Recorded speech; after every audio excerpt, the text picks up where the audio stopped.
कबीर अमृतवाणी काल को अंग में पुनः सदगुरु कबीर साहब जगाते हैं। कहते हैं, ऐ गाफिल, ऐ भूला हुआ मनुष्य, क्यों असावधान होकर भटकते हो? क्या संसार की माया मोह की निद्रा में सोते हो? कबीर गाफिल क्यों फिरे, क्या सोता घन घोर, तेरे सिराने जम खड़ा, ज्यों अंधियारी चोर।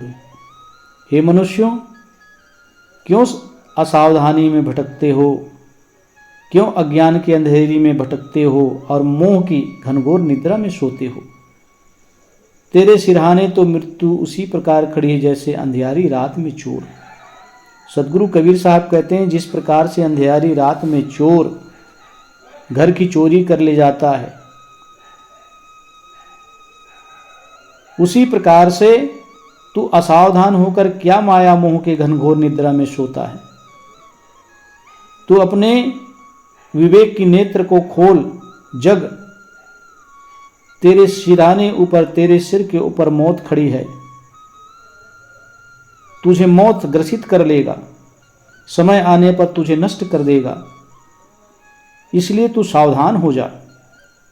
यह जीव आया दूर ते, जाना है बहु दूर, बीच के बासे बसी गया, काल रहा सिरपुर।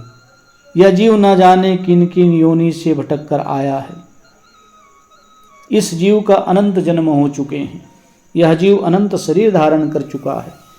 पशु पक्षी कीट, कितने बार ये कीट की योनि, कितने बार पतंगों की योनि, कितने बार कुत्ते बिल्ली की योनि, कितने बार पक्षियों की योनि ये जीव ने प्राप्त किया, और कितने बार अपने पुण्य कर्मों से मनुष्य देह भी की प्राप्ति की है। सदगुरु कहते हैं कि अनेक अनंतों योनियों से भटकता हुआ यह मनुष्य शरीर में पुनः आया और इसे इस संसार से बहुत दूर स्वरूप स्थिति में स्थित होना है। सदगुरु कहते हैं, इसी मनुष्य देह से अपने स्वरूप स्थिति की प्राप्ति करनी है। बीच में विषयों की वासना में ही बस गया। इधर इसके सिर पर काल गरज रहा है। सदगुरु कहते हैं कि अज्ञानवश भूलवश यह जीव नाना प्रकार के विषयों में फंस गया और विषय सुख को ही असली सुख मानकर इसी में पच पच कर मर रहा है। अरे इधर तो काल तुम्हें सावधान कर रहा है, कह रहा है कि एक दिन तेरे शरीर को नष्ट कर दूंगा। फिर भी यह जीव किसी प्रकार से जगता नहीं है, चेतता नहीं। काची काया मन अथिर, थिर थिर कर्म करंत, ज्यों ज्यों नर निधड़क फिरे, त्यों त्यों काल हसंत। शरीर नाशवान है, ये विनाशी है, एक दिन शरीर तो नष्ट होगा ही, परंतु इसके भीतर में जो मन है बहुत ही चंचल है। लोग बहुत दिन जीने की आशा में बहुत स्थायी रूप से मकान धन दौलत इकट्ठा करते हैं, धन दौलत कमाते हैं कि हमें तो बहुत दिन इस संसार में रहना है। अपना बुढ़ापे आने के पहले ही बाल बच्चों के लिए इकट्ठा करता है, बाल बच्चों के लिए स्थायी रूप से धन दौलत जमा करता है। लेकिन पगले को ये शुद्ध नहीं है कि मैं भी एक दिन मृत्यु के गाल में समा रहा हूं, मैं भी समा जाऊंगा, ये बाल बच्चे भी एक दिन मौत के गाल में समा जाएंगे। साहब कहते हैं, मनुष्य जैसे जैसे असावधान होकर घूमता है वैसे वैसे इसकी मूर्खता पर काल हंसता है। साहब कहते हैं कि काल इस मनुष्य की मूर्खता पर हंसता है, जिसे 4 दिन रहना ही संसार में, ये संसार में मुसाफिर की तरह आया है, लेकिन इस संसार को ही ये अपना मानकर स्थायी रूप से बसने की सोचता है। काल उस पर हंसी करता है। ये असावधान जीव, ये असावधान मनुष्य अपने को नहीं जानता कि इस दुनिया से चंद रोज में चले जाना है। हम जाने थे खाएंगे बहुत जिमी बहुमाल, ज्यों का त्यों ही रही गया पकड़ ले गया काल। बड़े बड़े राजे, जमींदार, संपदाशाली एवं अभिमानियों का लक्ष्य करके सदगुरु कहते हैं कि हम तो यहाँ जाने थे कि ये लोग बहुत भूमि और धन खा जाएंगे, परंतु सब पदार्थ ज्यों के त्यों ही पड़े रह गए और इन्हें काल पकड़ ले गया। सदगुरु कहते हैं कि बड़े बड़े राजे, महाराजे, जमींदार, संपदाशाली, वैभवशाली बड़े बड़े मकान बनाए, जमींदारी बनाए, धन दौलत इकट्ठा किए कि हम तो इसको सदैव भोगेंगे, इस विषयों को सदैव भोग कर आनंदित होंगे। सदगुरु कहते हैं कि मौत आने पर मकान, धन दौलत, जमींदारी, भूमि सब यहीं के यहीं पड़े रह गए और उन्हें काल पकड़ करके ले गया। चौं दिस पाका कोट था, मंदिर नगर मझार, खिड़की खिड़की पाहुरू, गजबंदा दरबार। चौं दिस ठाढ़े सूरमा, हाथ लिए हथियार, सभी यह तन देखते काल ले गया मार। सदगुरु कबीर साहब कहते हैं, ऐ मनुष्यों ध्यान से सुनो, अपनी आंखें खोल करके देखो, चारों ओर से पक्का कोट था जिनका, मंदिर शहर के बीच में था, उनका महल शहरों के बीच में था, प्रत्येक खिड़की दरवाजे पर पहरेदारी सिपाही थे, द्वार पर हाथियों के झुंड बंधे हुए थे, हाथ में तलवार बंदूक लेकर चारों ओर से सूरवीर खड़े थे। इस प्रकार सबके देखते देखते इस शरीर को काल मार ले गया। साहब कहते हैं, ऐसे ऐसे महाराजे जिनके आगे पीछे तलवार लेकर, बंदूक लेकर, भाला लेकर उनकी रखवारी में रहते थे, उनकी चौकीदारी करते थे कि शत्रु किसी प्रकार से क्षति ना कर दे, हमला ना कर दे, ऐसे राजे महाराजों को काल भी नष्ट कर दिया। बंदूक भाला वाले और चारों ओर सूरवीरों के पहरे थे, वो भी कुछ नहीं कर पाए। इसलिए सदगुरु सावधान करते हैं कि मौत से कोई आज तक बचा नहीं है। मौत से एक दिन तुम्हें कोई बचा नहीं सकता। आस पास जोधा खड़े सबे बजावे गाल, मंझ महल से ले चला ऐसा पर बल काल। आस पास में सूरवीर खड़े सब डींग हाँकते रह गए, बीच मंदिर से पकड़ कर ले गए चला, ऐसा काल प्रबल है, ऐसा काल शक्तिशाली है कि चारों तरफ सूरवीर खड़े थे, हाथ में हथियार लिए रक्षक के लिए, लेकिन वे भी डींग हाँकते थे कि किसी भी प्रकार से आक्रमण नहीं कर सकते कोई भी। साहब कहते हैं, बीच मंदिर से, बीच महल से काल पकड़ करके ले गया, ऐसा काल बली है। काल बली से आज तक कोई बचा नहीं। चाहे बड़े बड़े योद्धा क्यों ना हो, इस शरीर की रक्षा में लगे हों, चाहे कितने बड़े पहरेदारी आप लगा लें, लेकिन मौत से कोई बच नहीं सकता। धरती करते एक पग, समुंदर करते फाल, हाथों पर्वत तौलते ते भी खाए काल।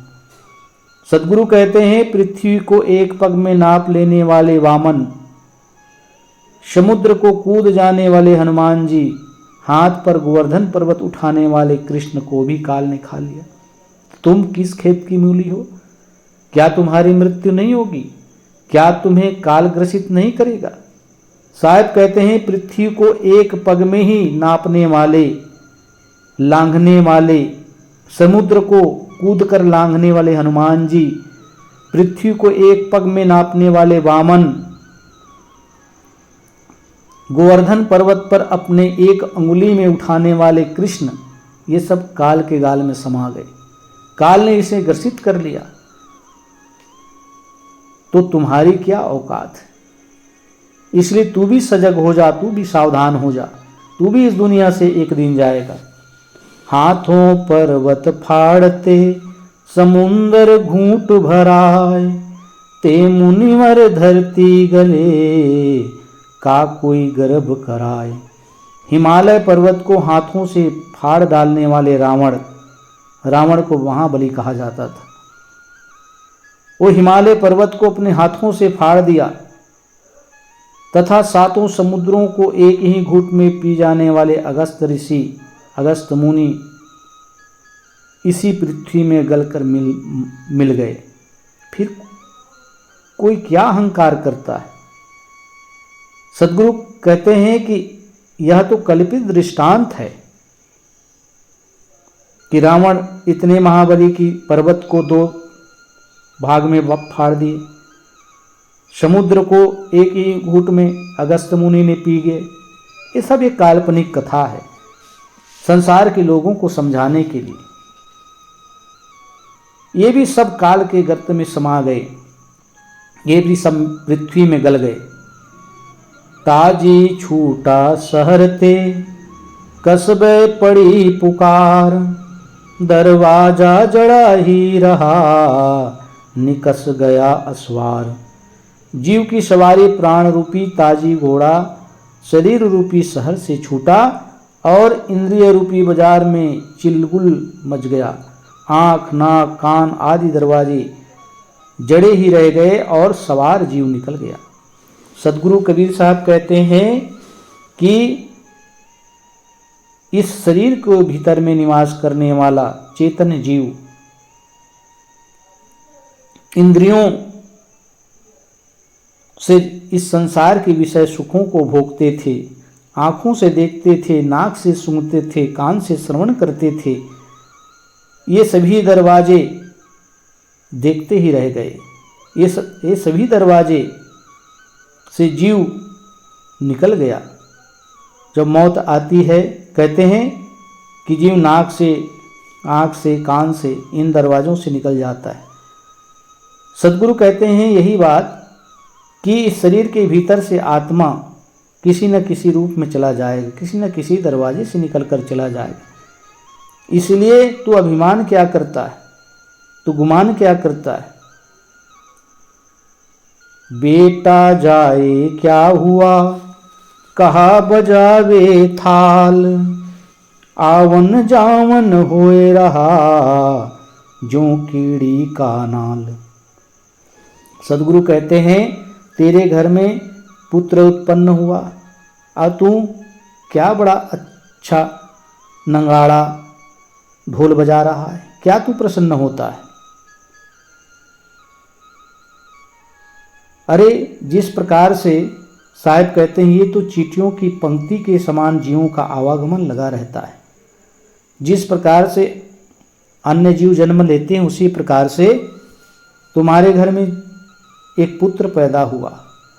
तू हल्ला क्यों कर रहा है, तेरे घर में पुत्र जन्म लिया है, तू ढोल नगाड़ा क्या बजा रहा है, क्या थाली बजा रहा है कि मेरे घर में पुत्र पैदा हुआ है।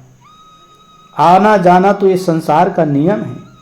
जिस प्रकार से कीड़े आते जाते हैं, चींटियाँ पंक्ति के पंक्ति आती जाती है, उसी प्रकार से जीव भी इस संसार में आते जाते हैं। बालापन भूले गया और जुआ महमंत, वृद्धपने आलस गयो चला जरनते अंत। साहब कहते हैं कि बालकाल तो भोलेपन में बीत गया। बालक कुछ नहीं जानता है, बालपन में किसी को होश नहीं रहता है, खेल कूद में यूं ही गुजर जाता है। साहब कहते हैं कि बालपन तो भोलापन में गया, अज्ञानता में गया और जवानी मदमस्ती में बीत गई। जो जवानी मिली थी, कल्याण करने का जो सुनहरा अवसर मिला था, उसे संसार के मदमस्ती में, माया मोह के मदमस्ती में तूने बिता दिया। अब बुढ़ापा आलस्य में खो गया और ये बुढ़ापा आने के बाद ये जीव किसी प्रकार से कल्याण साधन नहीं कर सकता। साहब कहते हैं बुढ़ापा आलस्य में खो गया, अब अंत में चिता पर जलने के लिए चल। साहब कहते अंत में मृत्यु, अंत में तो चिता में ही जलना है। इसलिए सदगुरु कहते हैं समझाकर, तू समझ, अब इस जवानी में ही सत्संग भजन में लग जा, नहीं तेरी बड़ी हानि है। धन की हानि कोई हानि नहीं, पद की हानि कोई हानि नहीं, लेकिन मुक्ति का अवसर सुनहरा सुंदर जवानी अगर निकल गया तो समझ लो तेरी पूरी जीवन बेकार है। सबसे बड़ी हानि यही है। संशय काल शरीर में, विषय काल है दूर, जाको कोई जाने नहीं, जारी करे सब धूर। सदगुरु कहते हैं भयंकर मृत्यु तो संभवतः दूर भी है, इससे भी भयंकर संशय अज्ञान रूपी काल शरीर में ही विद्यमान है। इसको साधारण लोग नहीं जानते, परंतु यह सबको जलाकर दूर करता है। सदगुरु कहते हैं मौत उतनी भयंकर नहीं है जितनी भयंकर अज्ञान है, जितनी भयंकर संशय है। संशय रूपी काल शरीर में ही बसता है, शरीर में ही निवास करता है। ये सबसे बड़ा भयंकर है, क्योंकि इस मानव जीवन के रहते तू आत्म तत्व का बोध प्राप्त नहीं किया, सत्य को जाना नहीं, तू अपने आप को नहीं जाना, तो सबसे बड़ी विनाश तो यही है। इसको साधारण लोग नहीं जानते, जो सत्संगी नहीं हैं, जो संसार के विषय प्रपंचों में ही संत गुरुजनों के ज्ञान से बहुत दूर हैं, उन लोग नहीं जानते हैं। परंतु यह सबको जलाकर धूल करता है। ये अज्ञान, ये संशय रूपी काल सबको जलाकर राख कर देता है। और यही संशय रूपी अज्ञान तो नाना प्रकार की 84 योनि में डालता है। इसलिए हे मानव, तू सजग हो जा, तू सावधान हो जा और अपना कल्याण कर, क्योंकि कल्याण करने का एक ही साधन है, वह मनुष्य शरीर। अब इस मनुष्य शरीर में सावधान नहीं हुआ तो सबसे बड़ी तेरी हानि है।